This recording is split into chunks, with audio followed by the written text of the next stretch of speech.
I'm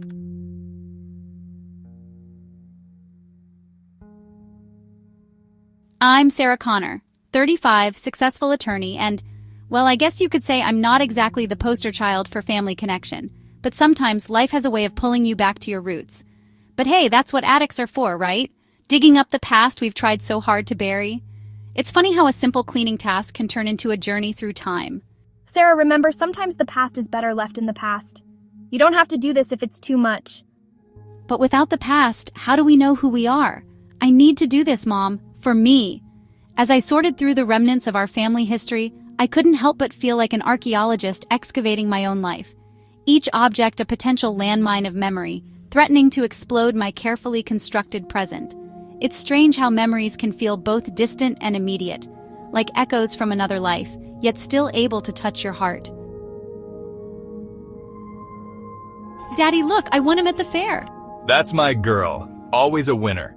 It's amazing how a simple stuffed animal can bring back a flood of memories.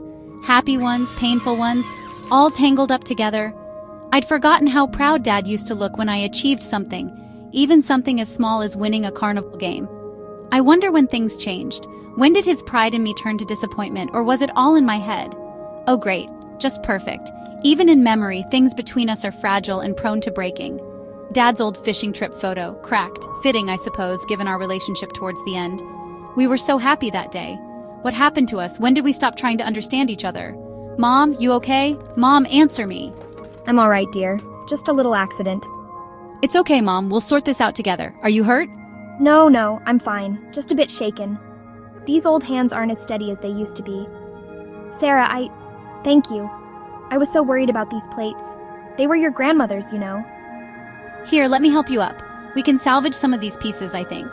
Maybe we can even glue them back together. Just like our family, huh? Bit broken, but not beyond repair. Maybe you're right, Mom. Maybe. It's worth trying at least. We owe it to ourselves and to Dad. Your father would be proud of you, you know. He always was. Even at the end, when we barely spoke? Especially then. He just didn't know how to show it.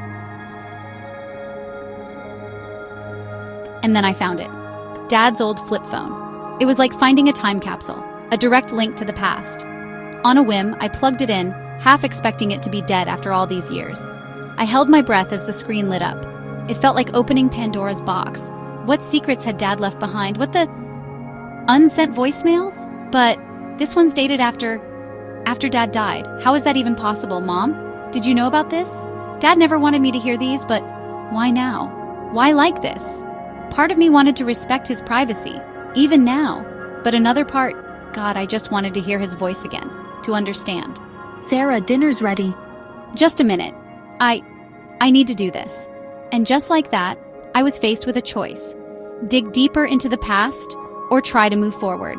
But really, was there any choice at all? I'm sorry, Dad. I need to know.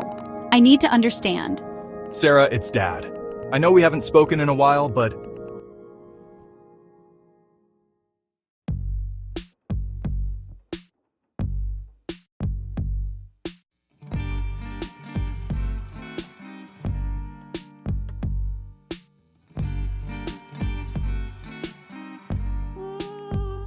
I don't know what I expected when I pressed play on that first message, but nothing could have prepared me for what I heard.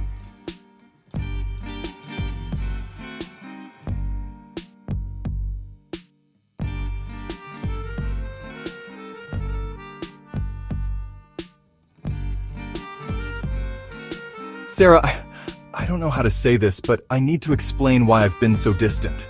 It all started 5 years ago. Dad, what happened 5 years ago?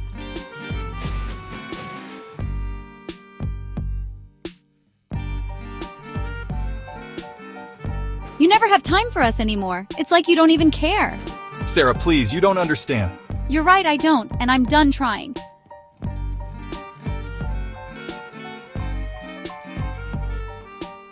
I was so angry back then, so sure I knew everything. But listening to these messages, it's like seeing our whole relationship through a new lens. Remember that fishing trip when you were 10? You were so determined to catch the biggest fish. But then came the message that changed everything. I was diagnosed with a terminal illness 5 years ago. I pushed everyone away. I thought I was protecting you.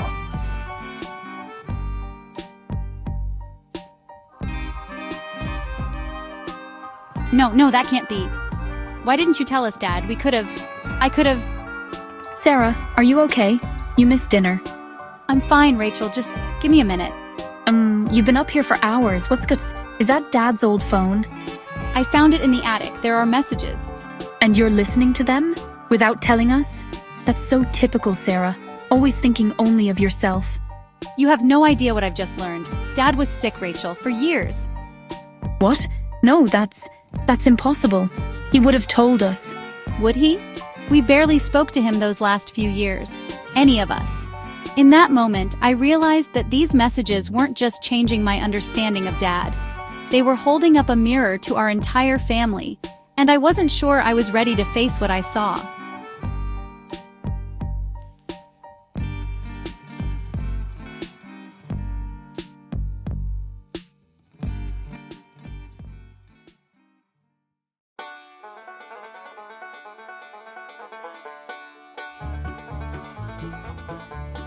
I'd listened to every message, relived every memory. There was just one left, the impossible one, dated 3 days after Dad died. Please, Dad, tell me what I need to know. No, come on. No! In that moment, it felt like losing him all over again. The world I thought I knew was crumbling, leaving me adrift in a sea of uncertainty and regret. I'm sorry, Dad. I'm so sorry. Sarah, what's wrong? I wasted so much time being angry. Now I'll never know what he wanted to tell me. Oh, Sarah.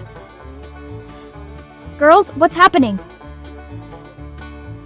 Mom, I found Dad's old phone. There were messages. Oh my...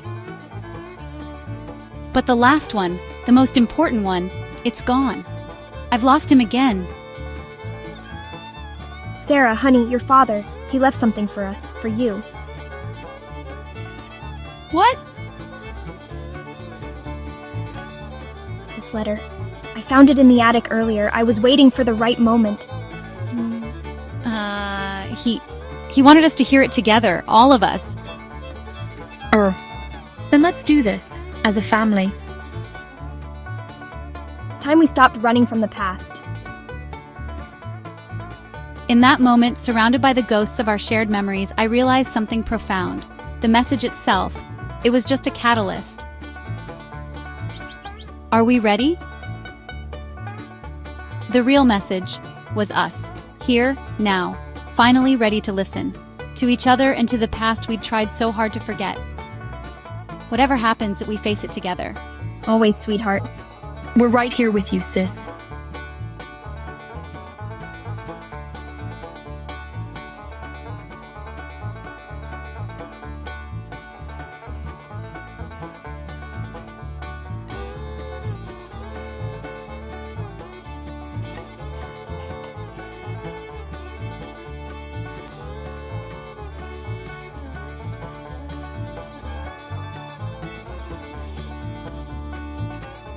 In the end, it wasn't about the words we heard, but the healing we found together. Dad's final gift wasn't a message, but a moment. This moment.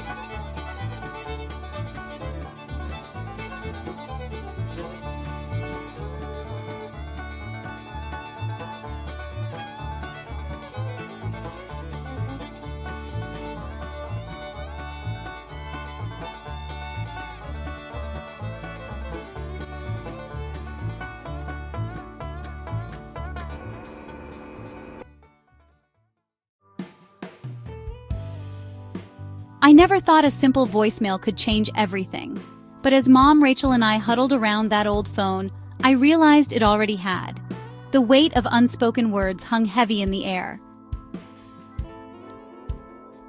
My dear Sarah, Rachel, Linda, if you're hearing this, I'm gone. But I need you to know how much I love you. My biggest regret was not expressing this enough. I hope you can forgive me for that. Sarah, your determination always inspired me. I've always been proud of your achievements, even when I struggled to show it. Your strength is a gift, but remember it's okay to be vulnerable too. Rachel, your kindness is your strength. You've always had the biggest heart, and I admire how you see the best in everyone. Never lose that beautiful quality. I'm sorry I pushed you away.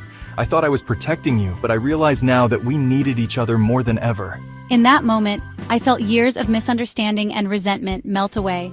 Dad's words were like a balm, healing wounds we didn't even know we had. The room seemed to grow warmer, filled with the love we'd always shared but sometimes forgotten. I hope you can forgive me. And I hope you'll remember that it's never too late to say what needs to be said.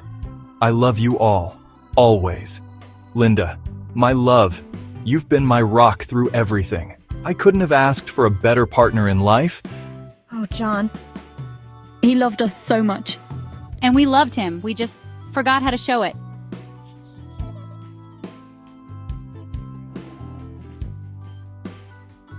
In the months that followed, we talked more than we had in years. About Dad, about our regrets, our hopes. It wasn't always easy, but it was always worth it. We learned to cherish each moment, to speak our truths, and to listen with open hearts.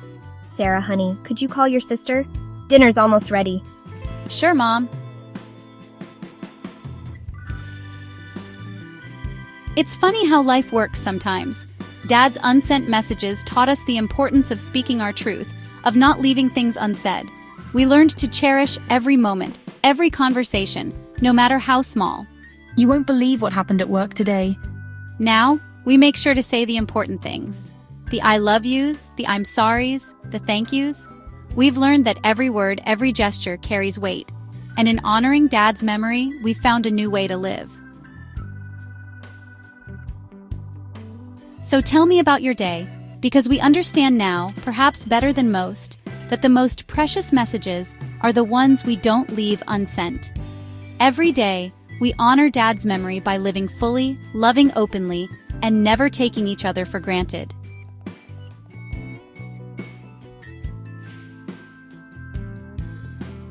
In the end, it's not about the messages we leave behind, but the connections we nurture while we're here. Every day is an opportunity to speak our truth, to show our love, and that's a lesson we'll never forget.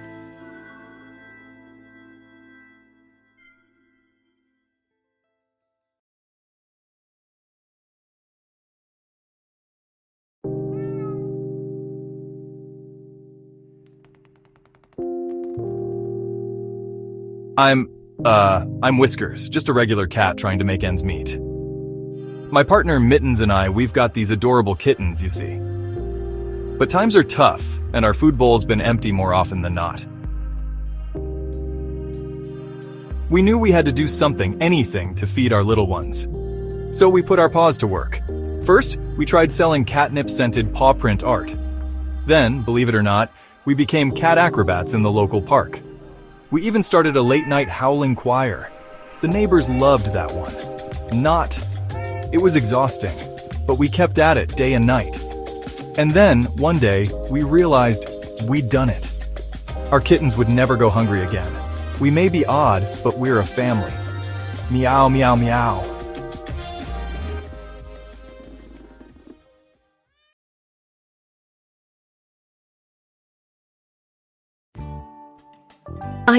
I remember the first fold, the careful crease that brought me into being. My creator, a young human with trembling hands, shaped me from a simple square. I watched, still and silent, as determination overcame frustration in their eyes. And then, completion. I was whole, basking in the warm glow of the setting sun. I did it! I really did it! In that moment, I felt a connection to my creator, though I couldn't yet move. Oh, sweetheart, what a beautiful crane. You've really mastered it. Do you think I can do okay tomorrow at school? Sometimes the smallest things we create can have the biggest impact. Remember that tomorrow at school. Fear flickered in their eyes as they glanced at the calendar. First day of school, it declared. As night embraced the room, something changed. I felt a spark, a breath, a life. Wings once still now fluttered. I was alive, fragile yet filled with wonder. Each creation in the room seemed to whisper its own story as I flew by. My paper heart drew me to the child. They seemed troubled, even in sleep. I wanted to help. A gust from the window, a moment of imbalance, and... You're alive? Our eyes met. Creator and creation, both unsure of this new magic, but somehow connected.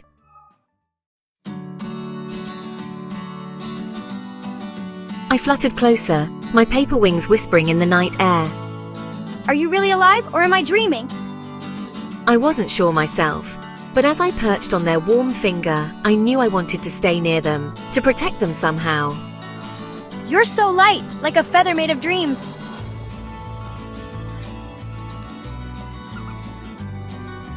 The night passed in a blur of discovery. I learned to soar higher, while they learned to laugh again. But as the sun rose, I saw the fear creep back into their eyes. I couldn't bear it. You want to come with me? I rustled my wings in response, a paper promise of companionship.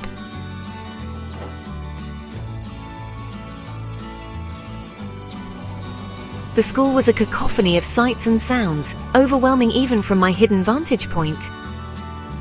I saw them falter, uncertainty clouding their features. It was time to be brave. For both of us. A gentle push here, a quiet rustle there. Hey, thanks for sharing. Do you want to color together? Yes, I'd like that.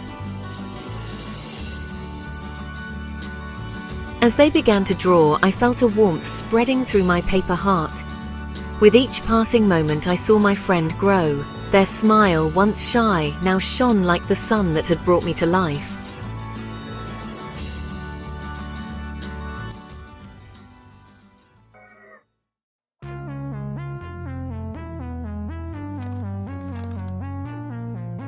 The day had been unfolding like a perfect origami creation, each fold revealing new joys, but then... Why don't you show the class how to make a crane? Oh, okay. I'll use my special one as an example. As their hands trembled, holding me up, I felt a surge of something. Magic? Life? Love? It's alive. It's beautiful. For a moment, time stood still. The classroom shimmered with possibility. Then... No, come back. The world outside was vast, terrifying, but I heard their voice calling me back, and others were following, curious, inspired. Hey, look, it's the weirdo who believes in magic paper birds. I saw fear in my friend's eyes, the same fear from this morning. I had to do something. Perhaps this was why I had come to life. With all my might, I swooped and dived, a paper warrior in a world of giants, each flutter a tiny act of bravery. But paper isn't meant for battle. As the water soaked through me, I felt my magic fading, yet I felt no regret. For in my short life, I had made a difference. No, please be okay. I couldn't move, couldn't speak, but I felt their tears, their love, and not just theirs, others too. In this moment of sacrifice, something was changing. It's okay, you're safe now. You were so brave. Every fold, every flight, every shared laugh, was this the end of our story, or the beginning of something bigger, something magical?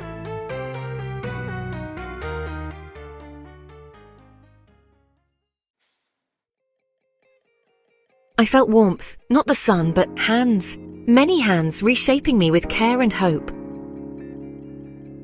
Ha, look, it's coming back. Your kindness has given me new life. Now I share this magic with you all.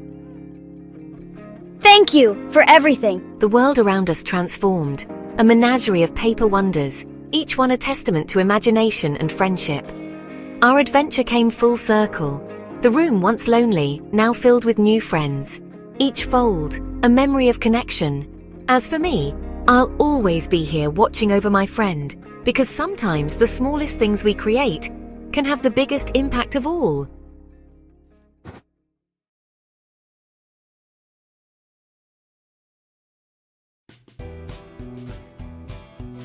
I am... Well, I suppose you could call me the last leaf, the final holdout on this old oak tree. It wasn't always like this, you know. Just a few weeks ago, we were a magnificent sea of red and gold.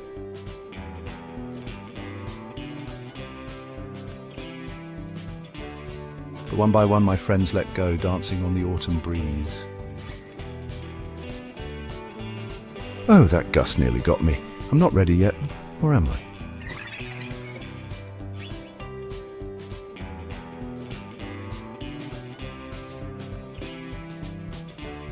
Remember when that young couple carved their initials into the bark? How we all giggled at their blushing faces. Or the time that family of squirrels made their home in our branches. Such busy little creatures. But now the air is getting colder, the days shorter.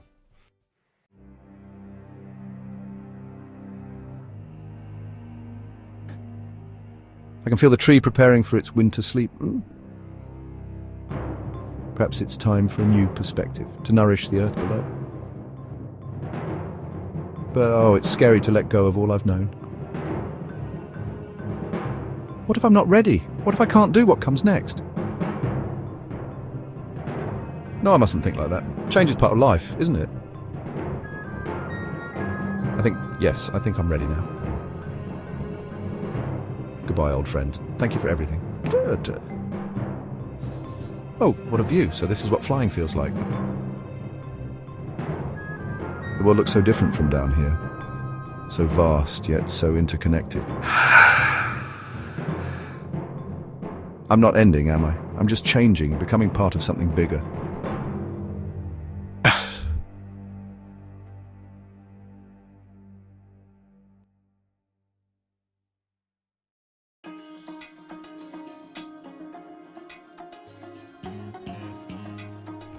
Winter isn't an end.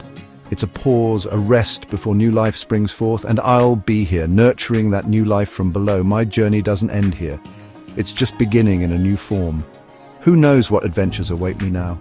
Maybe I'll help a seed grow, or keep a hibernating animal warm. So this isn't goodbye, dear viewers. It's just see you next spring. Remember, every ending is just a new beginning in disguise. Now, if you'll excuse me, I have some important decomposing to do. Rustle, rustle. Oh, that's better. Snug as a bug in me. Until next time, nature lovers. Keep growing, keep changing, and always look for the beauty in every season.